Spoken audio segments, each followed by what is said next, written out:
C'est dingue. Alors, mais comment vous avez fait une recherche incroyable? C'est dingue.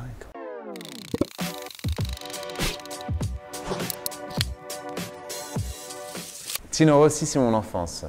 Petit Papa Noël.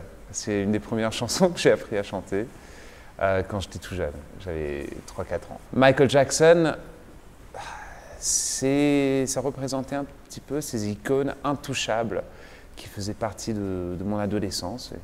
Et ouais, c'est quand il y avait un concert de Michael Jackson qui était transmis à la télé, on mettait la télé dans la salle à manger. Je demandais un dîner spécial et tout le monde se mettait, la famille ensemble, et on dînait devant la télé. Buddy Holly, c'est une obsession à moi. Je l'adore. C'est quelqu'un qui, à mon avis, s'il n'était pas mort dans ce plane crash qui lui a tué, malheureusement, il aurait été une des personnes les plus importantes de la pop et de la rock américaine de sa génération. Barbara, c'est la représentation de la mélancolie, de la maîtrise de la voix, de l'élégance et le pouvoir du dosage. Non seulement dans son interprétation de ses propres chansons, mais aussi dans ses textes et la poésie tendue de ses textes. C'était une très grande interprète et auteure-compositrice. Donc pour moi, c'est la référence française. Il y a Gainsbourg, il y a Barbara. C'est la créativité. Je trouve que il y a beaucoup de créativité dans le monde urbain, dans le rap. Et A$AP Rocky était un des premiers où j'ai vu une performance à lui, j'ai vu un interview qu'il avait fait il y a des années. Je me suis dit, waouh, il est magnétique quand même dans sa manière d'expliquer ce qu'il fait. Donc, ouais, je suis un fan. C'est dur de dire pour qui vraiment j'attendrais pour acheter des billets. Eh bien, A$AP Rocky, c'est une de ces personnes. Richard Strauss, Die Frau ohne Schatten, la femme sans ombre. Ça, c'est la première opéra que j'ai chanté à l'Opéra Royal à Londres quand j'étais tout jeune. J'avais 9 ans. Et je me souviens toujours du moment où je suis monté sur la scène, un décor qui était dessiné par David Hockney, un grand artiste anglais. Et j'ai vu à Londres cette salle et j'ai été contaminé par ce virus que Cocteau appelait le virus rouge et or.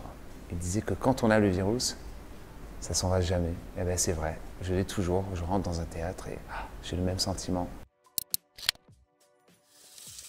Pour moi, Peter Sellers, c'est une référence énorme.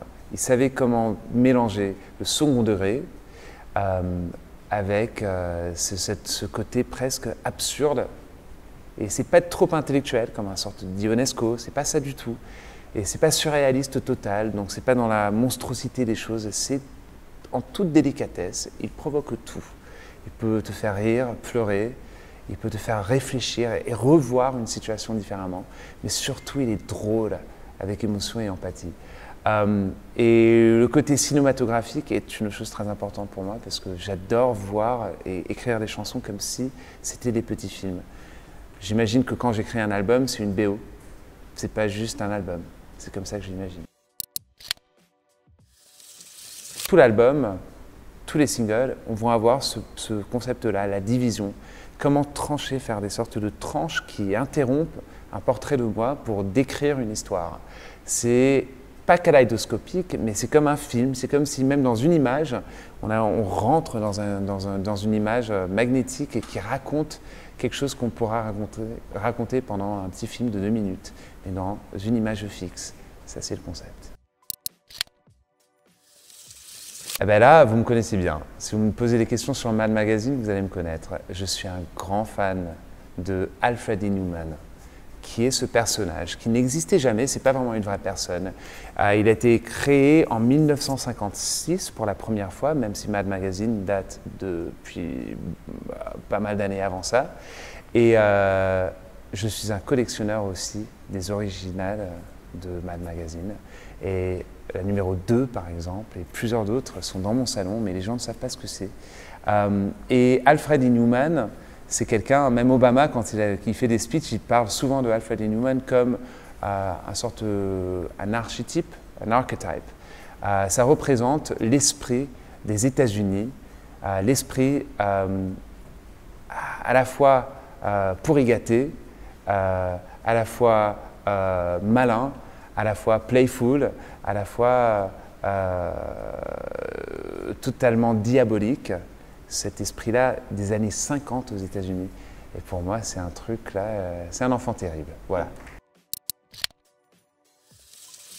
Ah oui, mais les profs, c'est drôle. Comment t'as su ça?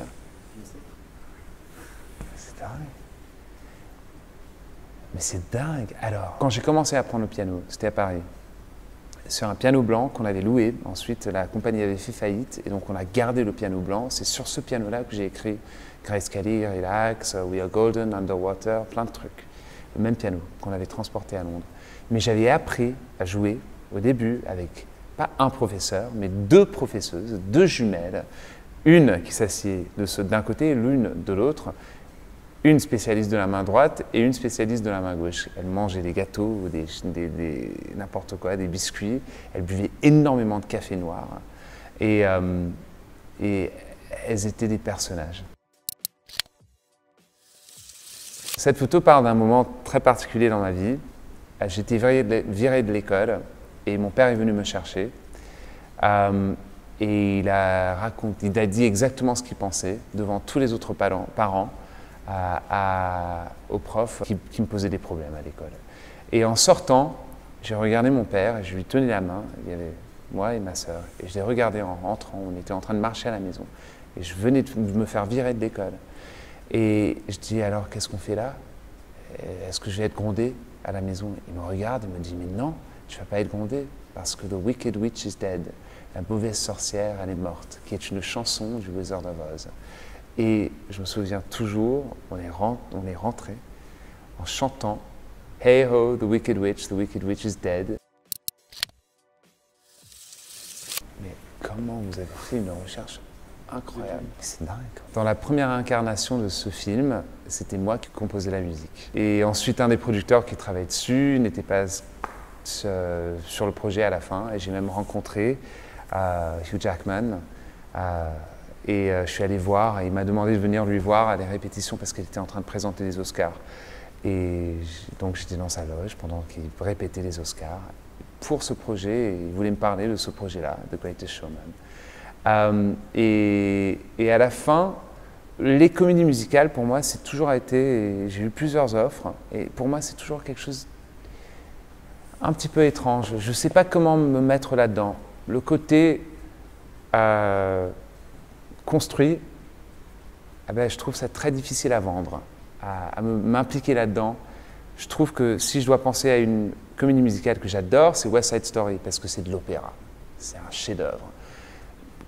D'une version contemporaine, les chansons d'amour, avec la musique écrite par Alex Baupin, eh ben, ça c'est beau, parce que c'est fluide, c'est artistique, c'est pas juste du palabam et palaboum. Quand c'est trop faux, ça ne résonne pas en moi et je ne peux pas m'impliquer dans un projet comme ça. Donc un jour peut-être une comédie musicale. Pour l'instant, la vie réelle, elle est assez absurde pour moi. J'ai rencontré Annie Lennox pour la première fois quand j'avais 13 ans. Et parce qu'une copine de ma mère, qui était une très riche américaine, elle était une grande sponsor du Dalai Lama. Alors je me retrouve... Je ne sais rien sur le Dalai Lama, je vais vous l'avouer. Aujourd'hui, oui, mais quand j'avais 12 ans, 13 ans, non. Et je me retrouve au 3e rang d'une conférence qui dure 3 jours à Londres, du Dalai Lama qui parle, qui donne un discours. Un énorme privilège. Je reconnais ça maintenant, mais à 13 ans, non. Et je m'endors. Naturellement, je m'endors à une distance de 4 mètres du Dalai Lama. Et je me réveille avec le Dalai Lama qui est en train de me regarder, en train de rigoler, et toute la salle qui me regarde. Et bien sûr, dans cette zone assez VIP, il y avait des gens impressionnants. Il y avait l'ex-femme de Mick Jagger, il y avait Annie Lennox à côté de moi. Et bon, à la fin, j'étais tellement embarrassé, mais j'ai pris le courage à la fin de cette journée en sortant du théâtre, et j'ai dit, excusez-moi, mais Annie Lennox, est-ce que vous avez un petit peu de conseils pour quelqu'un? Elle m'a regardé Elle m'a dit « Oh, you're the sleeping boy. » Ah, toi, tu es le garçon qui s'est endormi. Je dis « Oui. » Elle dit « Écoute, la seule chose que je peux te dire, c'est que si vraiment ce désir de faire une carrière, de faire de la musique, ce désir, il brûle en toi, eh ben, il n'y a rien qui pourra éteindre ce désir. Alors suis ça. » Madame Patate, elle habitait en dessous de chez nous. Quand on est venu à Paris, mon père avait un beau job, qu'il a ensuite perdu. Mais quand il est arrivé à Paris, il avait un beau job. Et on avait un joli appartement dans le 16e, 5 à Square Lamartine. Et Madame Patate habitait en dessous de chez nous. Et souvent, spécialement les dimanches, il y avait beaucoup de sécurité qui arrivait dans notre immeuble. Et on s'est rendu compte que Madame Patate était la sœur de l'ex-président de la France.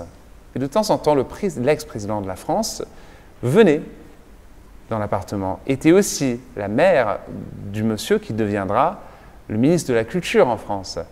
Et sauf que Madame Patate et nous, moi, mes sœurs, on avait un drôle de rapport entre nous.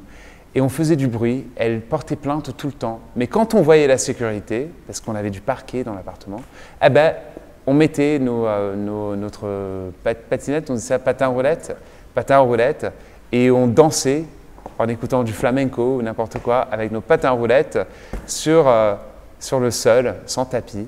Et Madame Patate montait en larmes, en nous suppliant de nous taire, parce que son frère était là et elle voulait déjeuner en paix.